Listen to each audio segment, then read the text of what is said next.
Good morning, world.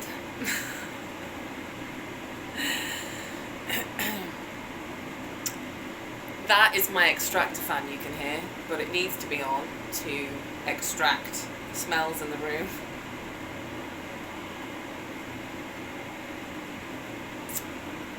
I'm feeling inspired. Possibly could be the coffee. Let's just say it's divine inspiration.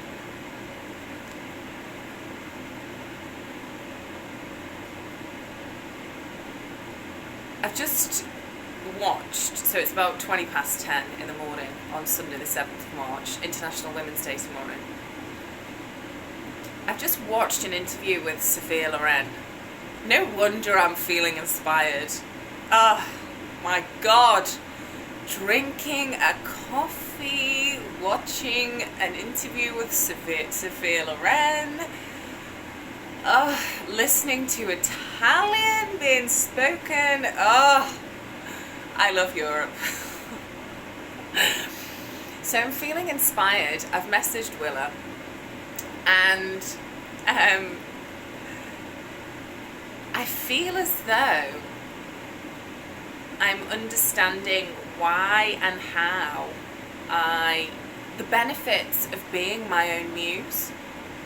Because most of my life thus far, give or take the past 7 or 8 years, has been providing my being as a muse for other people. And I wrote in, and I've been taking notes, and I feel as though the benefits to dealing with tying up loose ends, and the benefits that I feel like I'm feeling the benefits of dealing with my past. I also feel like I'm feeling the benefits of having a beauty routine, cleansing, moisturizing.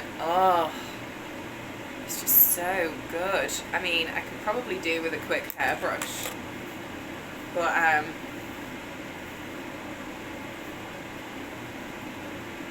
I just did a quick blow dry last night before bed and then went to sleep on it. And normally I use a brush and do a proper blow dry, but I put it up in a hair bobble and then went to sleep and woke up and took it out, and I like how it's falling. Anyway, so thoughts during this inspirational period are going into radio, because I find the concept of TV daunting, or film daunting. Well, let me just get my lip balm.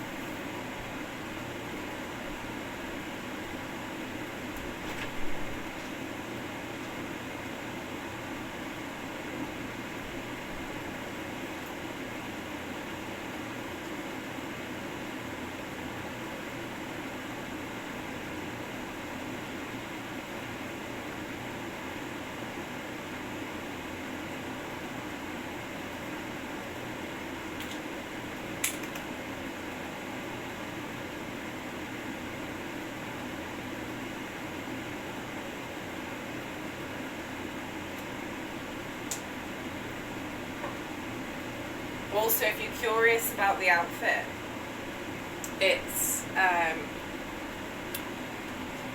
a really lovely store in Bristol that I bought these handmade shorts called The Good Store, and they have a little sewing station with all their fabrics out, and you can actually see them making what they sell, which is great. And I think this is Hollister. And then I'm also wearing one of my mother's t-shirts. We don't need to go into that. That's better. It's a little bit of colour. I did a little bit of lipstick as well. I just like the moisturising. I've got a really lovely Nivea lip balm. I'll show you actually.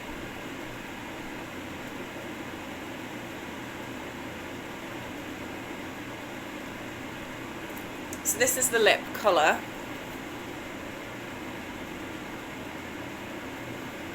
Boutique, ignore the terrible nails, haven't got round to doing them yet. Oh, I'll do them today.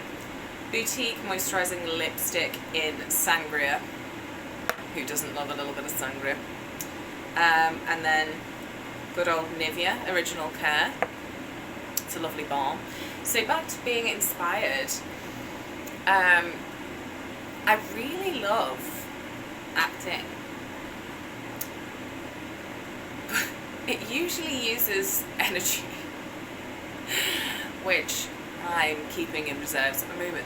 So I was thinking, what about voice acting? What about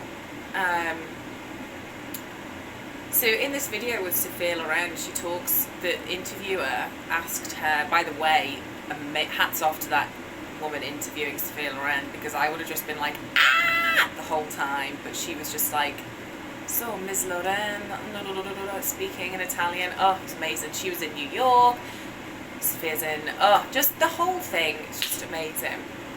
And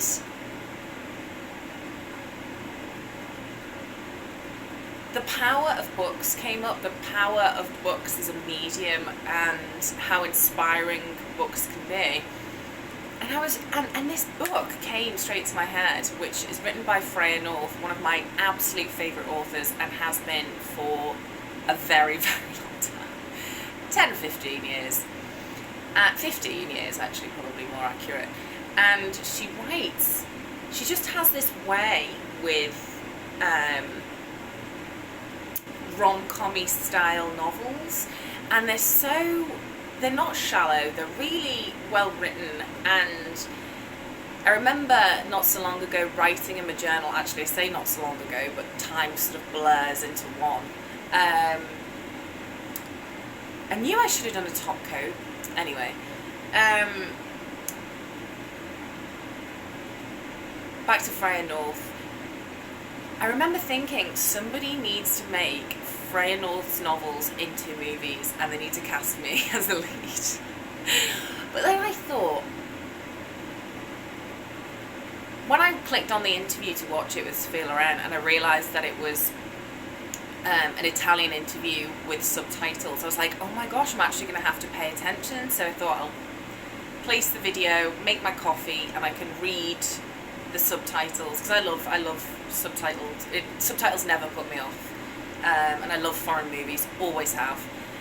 In fact, I'd say my appreciation for film predominantly arose when I began watching foreign films in my sort of mid-teens. And I also went to a language college, so the concept of watching films in another language has never deterred me. So I've always found it really expansive and expanding, because I really love the exposure to other cultures and other countries' way of creating cinema and conveying and storytelling. So I thought, oh, I'm going to have to watch this interview, which is fantastic, because normally I'll put the phone on the side, I'll listen to what's going on, I'll do other things, but I had to read the subtitles, which meant I had to actively engage with the video, with the interview. And then I thought, well, instead of thinking about Freya North's book being made into a film, don't know about you, but I don't have a spare casting crew to just whip up a movie. But why not record the reading of the book and act the characters out through voice? I think since the dawn of time, people say that eyes are the windows to the soul, but for me, I feel like the voice is one of the most exquisite mediums to expose the essence of a person, even if it's through character. But I love voice. I find it really peaceful and touching, and you don't have to be in direct proximity with somebody to hear them. Whereas obviously if you're looking into the eyes of somebody, they generally have to be there.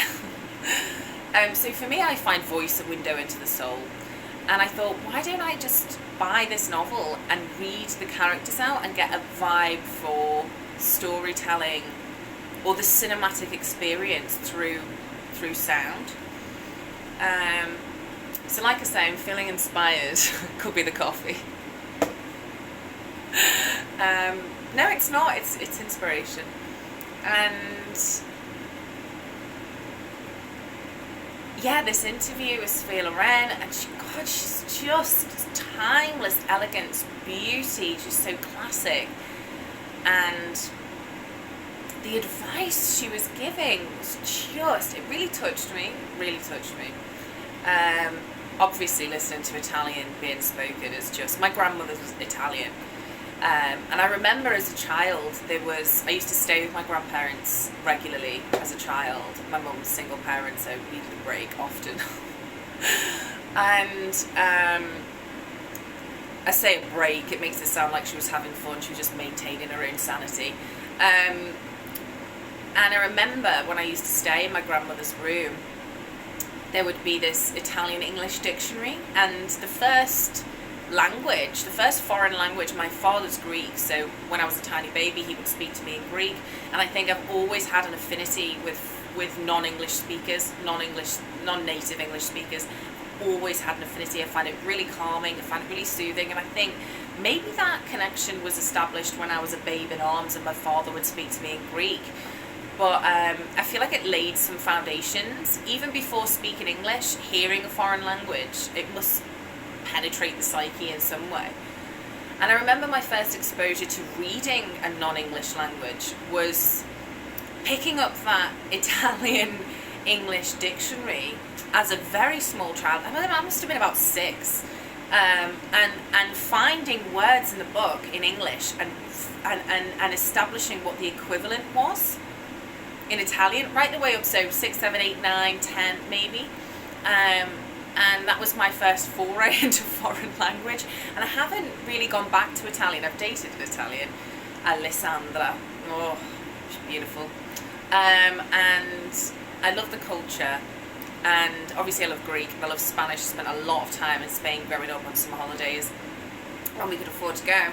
And I've worked, the majority of my working life has been with non-native English speakers. So I find foreign language really comforting. I find it heartening, and I find it peaceful, and I find it connects to a part of me. I have some amazing writing about my own writing about how I feel connected to non-native English speakers in a way that is so much more authentic than sometimes even speaking to those who have a fantastic grasp of the English language. Because I feel as though we have to draw upon something other within ourselves, this human being filter. Like everything has to get processed through. It's not just an auditory experience, because there's intonation and expression.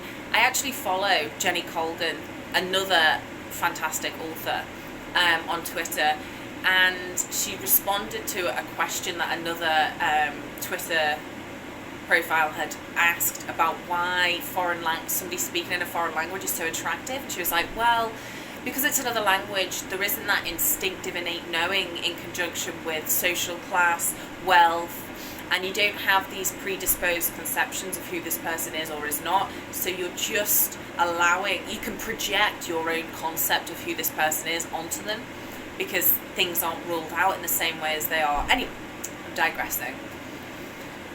But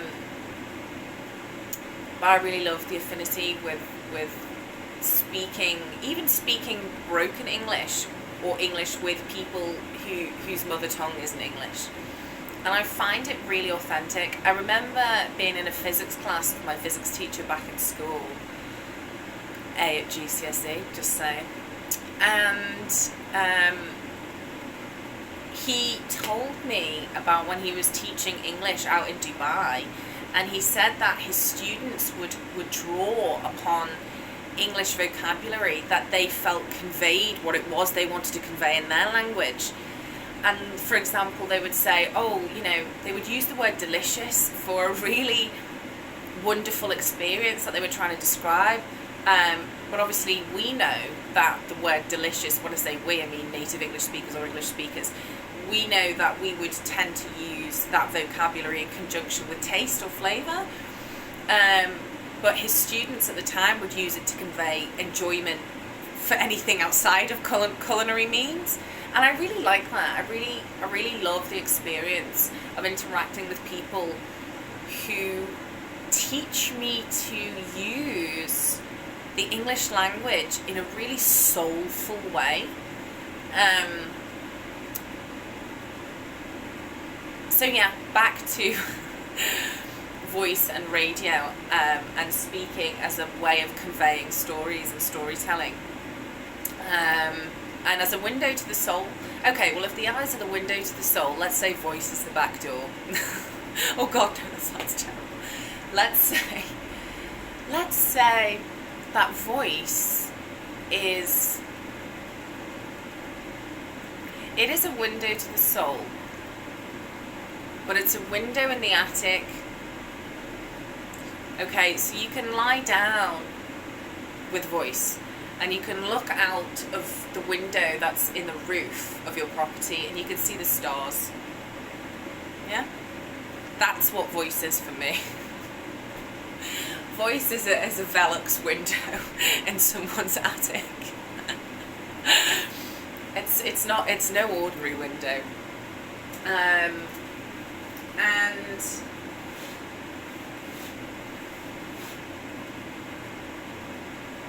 yeah, I'm really excited to explore reading. And a couple of years ago when I was in university, we won't talk about that, I used to do these little snippets where I would record a video of me reading, and I would pick a book off of my bookshelf, and I would just read it, and I'd upload it onto Facebook. And I didn't realise how many people actually really enjoyed watching a video of me reading a book.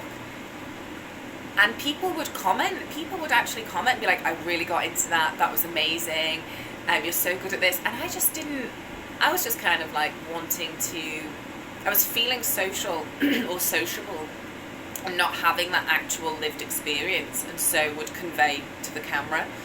And I would sort of capture my social essence or my inspired creative essence on film and put it out there for people to enjoy in their real-time experience. And I kind of really underestimated it. But it was actually I had really positive feedback. I don't do Facebook anymore because I've blocked my account. I can't remember my password, and it's, oh my God, going around the houses to unblock that. Type this in, email this code, it's your old phone number that's connected, you have to email us. I'm just like, no, it's not meant to be. But I'll upload this to my YouTube channel. So what I'm going to do is I'm going to see if I can find a copy. I don't have my library with me, unfortunately. It's really not handy to carry around books. And as much as I love Kindle, I am a book in hand kind of gal. So most of those are at my mother's house or have been donated to organisations when I had a bit of a clear out. But I'll see if I can find an old copy on eBay of some books. And I really, really enjoy... Oh, I'm reading a fantastic book at the moment. Maybe I'll start with the book I'm reading at the moment. Bear with.